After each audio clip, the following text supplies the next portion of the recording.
বন্ধুগণেরা কিরকম হোলি খেললাম এদের সাথে, দেখলে তো। সবাইকে একটু করে একটা করে কপালে টিকে দিয়েছে। আমি কেন জানি ওদের রং দেওয়াটা উচিত না, কিন্তু দেখো ব্যাপারটা কি, ওরা তো অবলা জীব, ওরা বলতে পারে না। হ্যাঁ, তা যাই হোক, আমি তো ওদের এক প্রকারে কী বলে ধর্মমা, আমি হলাম ধর্মমা ওদের। তা ধর্মমা হয়ে আমি একটু রং দেবো, আমি আমার ছেলেদের দিয়েছি, আমার প্রথমে আমার ভগবানকে দিয়েছি। তার ওই দেখো আমার ছোনাগুলো কি জন্য বসে আছে, দেখি বাবা একটু চোখে দাও, মুছে দিও। ওই বাবা মুছে দি নাহলে চোখে চলে যাবে, চলে যাবে। হ্যাঁ দেখি বাবা একটু মুছে দি। হ্যাঁ, তা যাই হোক, আমি যখন ধর্ম মা, আমার তো নিশ্চয়ই আমার কর্তব্য।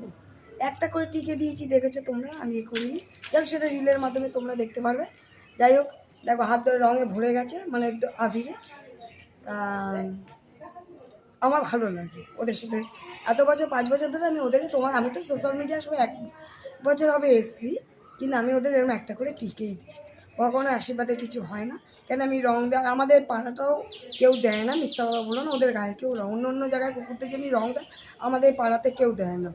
সবাই মানে কুকুর অবলা জীবদের খুব সম্মান করে, মানে ওরা পছন্দ করে না, স্বাভাবিক ঘটনা, কেন দেবে, ওরা তো অবলা জীব না। তাই যাই হোক, ভাত দিতে চলে এসেছি, এখন ভাত খাওয়া দাওয়া হবে। তোমার সব সেবা থেকে বড় সেবা হচ্ছে আমার এটা, হোলি খেলা। চারটে কেন? হোলি খেলা, হ্যাপি হোলি, হ্যাপি হোলি। হ্যাঁ হ্যাঁ, হোলি আমি নেই গেতা, আমি হোলি বলি খেলি না গো। ওই একটা টিকে না দিলে নয়। অ্যাকচুয়ালি আমার দুটো দিদি, আমার নিজের আপন দিদি, আমার তো 3